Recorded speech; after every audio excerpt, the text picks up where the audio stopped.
So today is my 13th sober anniversary. I have been sober for 13 years, which is crazy. And I thought that since 13 is my favorite number, that I would share my story. And just TV timeout, 13 has been my favorite number prior to Taylor Swift, just so that we're clear here, okay? I know I'm a Swiftie. 13 isn't my favorite number because of her, okay? It's one of the reasons why she and I are just connected like that.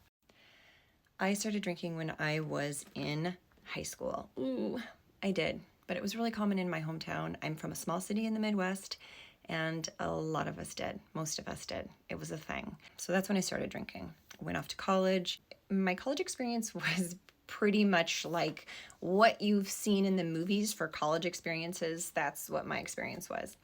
Like when I tell my husband stories about my college days, he's like, it sounds like Animal House. Drinking was fun. It was social. It was take it or leave it. Like I didn't have to have it, but when I did have it, I just had a really high tolerance. I was not a puker. I didn't pass out. I was not a blackout drinker. And it was just all fun and games. Things changed my junior year. And to tell you that story, I first need to rewind and tell you the story of growing up with anxiety. Well, what I thought was anxiety, but actually I didn't think was anxiety until later, but then I got diagnosed with what I actually have, and then it all made sense. But we're going to start with before I knew anything, which was when I was growing up.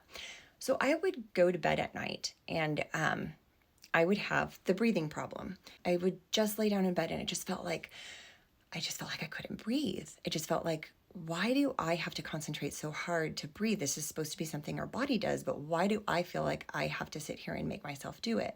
I didn't know what it meant. I didn't even know that it was a problem. I just thought there was this weird thing that I had that I thought that I was going to grow out of. I remember being 5 years old. I remember being in middle school. I remember being 18 years old. I remember laying there in bed and I remember thinking, I cannot wait until I grow up. I cannot wait until this stops being a problem. I cannot wait until I can freaking breathe without having to work so hard for it. So my junior year, I did a semester abroad in London. And that was when things got bad. I was having massive panic attacks on a regular basis and really bad anxiety, but I had no idea what was going on. If you don't know what a panic attack is and you've never felt one before, you feel like you're dying and you feel like you're having a heart attack, and that kept happening. So I went to an ER when I was there. I went to a doctor's office. I even had a doctor come and make a house call at my dorm when I was there because I was having panic attacks so bad. I mean, it was awful. The panic attacks and the anxiety just put this horrible cloud over the entire trip. I felt like I was dealing with homesickness, but also felt like there was something wrong with my heart. I thought that there was something bigger that was going on, which is why I kept going to the hospital and getting checked out, because I felt like something was really wrong with me. I remember sitting there one time at a booth trying to tell a couple of my friends about how I was feeling and how, like, I was asking, like, do you ever feel like you just can't breathe? Like, why does it feel so hard to just breathe in and out? And they were just kind of like, no, I don't know what that feels like. But I mean, they were nice, but like nobody understood what was going on. But I started to realize that when I drank, I didn't have that problem. It would not affect me. When I drank, I could fall asleep at night. When I drank, I could breathe. When I drank, I could function. And that is when my drinking became a dependency. It went from fun and social to I have to have this in order to function. I vividly remember feeling so grateful for alcohol. Nothing about it said, oh, hey, Danny, this is like major problem here, like red flags everywhere. You are going to develop a dependency. This is not good. Using it to cope, using it to numb. I didn't know anything about addiction. I didn't know anything about alcoholism. It was nothing. I had zero familiarity, experience, anything with any of it.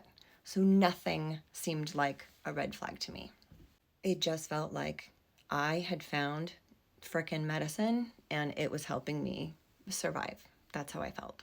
I felt grateful for it. I felt like it was the answer to all of my problems. TV timeout from my doggo. because she's so cute.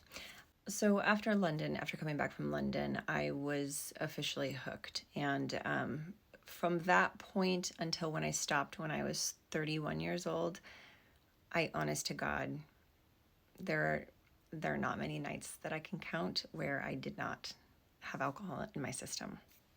After college, I moved around quite a bit, ran myself horribly into debt, doing all of these things that I now know are just like, just get the dopamine seeking, the clear, it's so easy to see now that I had ADHD, but I had no idea, and I did not get diagnosed with ADHD until I was 39 years old. But at the time, I mean, I was just like a walking, talking ADHD billboard. So around the time where I was about 24-ish years old, I was living at home for a while because I had a lot of debt that I was trying to work off. And I remember being upstairs in my bedroom, and I was drinking vodka that I was keeping in a shoebox upstairs in my room. And I just had this moment where I went, Danny, this is really weird and troubling behavior.